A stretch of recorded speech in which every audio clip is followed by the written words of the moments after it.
열왕열왕 시작합니다. 이민찬 기자가 나왔는데요. 첫 번째 주제 보시죠. 자, 필리버스터, 네. 무제한 토론이 나흘째 계속되고 있는데 이 필리버스터가 뭐가 됐다는 얘기인가요? 배설 창구가 됐다는 비판이 예. 여당에서 나왔습니다. 이민찬 기자가 붙인 게 아니고 네. 여당에서 그런 비판이 나온다. 필리버스터에 어떤 발언이 문제가 됐습니까? 김태흠 국민의힘 의원의 발언이 논란이 되고 있는데요. 직접 들어보시죠. 혹시 오고 난 이후에 며칠 있다 오셔가지고 여야 협치를 얘기하는 것은 엿먹으라는 얘기예요. 엿먹으라는 얘기예요. 그러니까 이게 진짜 정말로 자기들은 온갖 부동산을 풀 소유하면서 국민들에게는 무소유를 강요하는 국민 연장 지르는 것도 아니고 연장 지르는 것도 아니고. 문재인 정부 청와대 대변인 출신이죠. 고민정 민주당 의원은 국회가 김태흠 의원의 배설 창구는 아니라며 사과를 요구했고 예. 김성환 의원은 국정원법과 관계없는 정치 공세로 일관한다며 제도 보완 필요성을 언급했습니다. 의제와 관련 없는 발언을 해선 안 된다는 국회법을 지키라는 겁니다. 예. 지금 두 의원의 말도 일리가 있습니다만 국정원법과 상관없는 발언을 한 건 여당 의원도 마찬가지 아닙니까? 맞습니다. 법사위 소속이죠. 김용민 민주당 의원은 2시간여의 무제한 토론 시간 대부분을 검찰 비판에 할애했습니다.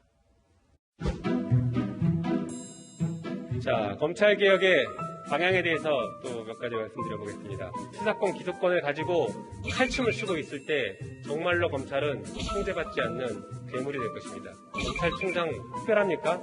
윤석열 총장은 법무부 장관의 부하가 아니라고 얘기합니다. 유화적 발상이고 있을 것도 없는 고집 부리는 것입니다. 지난 2016년 민주당의 무제한 토론 때는 본회의장에 노래가 울려 퍼지기도 했었죠. 노래 제목은 이물리한 행진곡입니다.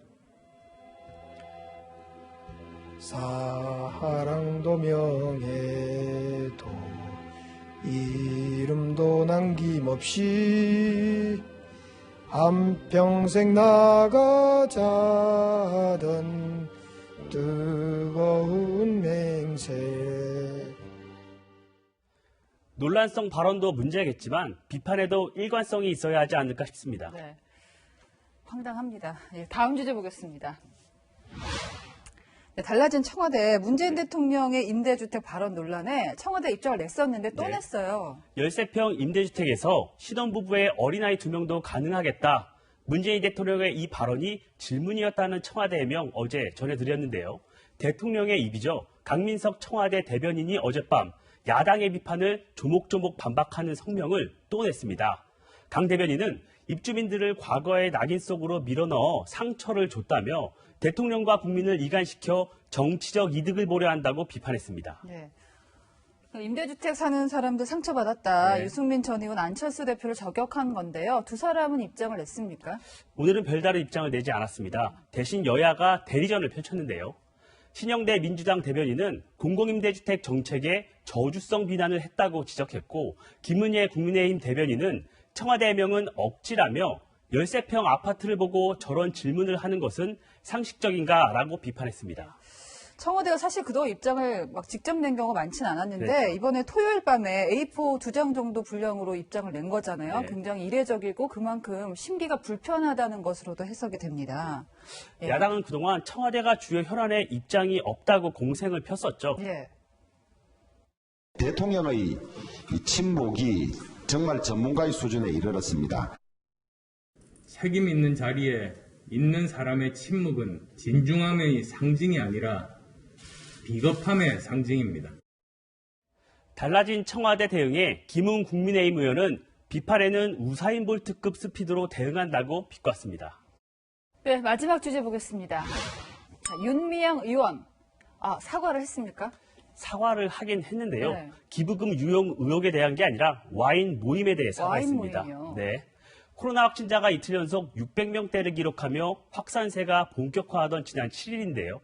길어노 할머니 생신을 축하하는 자리를 가졌다며 지인들과 와인잔을 들고 있는 사진을 찍어 SNS에 올린 겁니다. 예. 온라인에선 코로나 전국에 주인공 없는 생일 파티 하나, 정부 방침에 역행한다 등 비판이 쏟아졌는데요. 그러자 윤 의원은 게시물을 삭제하고 사과했습니다. 이거 생일 파티인데 주인공은 없었던 거죠. 네. 거기다가 그 할머니 연세도 잘못 알고 있었다는 얘기가 있어요. 윤 의원의 사과문을 보면요. 12월 7일은 길원옥 할머니의 94번째 생신이었다고 쓰여 있죠. 정의기억연대 홈페이지를 보면 길 할머니는 1928년에 태어났다고 되어 있습니다. 그러면 94번째가 아니고 예. 92번째 생신이 맞겠죠. 나이를 줄이는 경우는 있는데 올렸어요. 예. 윤 의원은 현재 보조금 관리법 위반 등 8가지 혐의로 재판을 받고 있는데요. 그래서 오늘의 열왕야랑은 기본 상식으로 정해봤습니다. 네, 지금 사회적 거리두기가 기본 상식이겠죠? 자, 지금까지 열왕야랑이었습니다.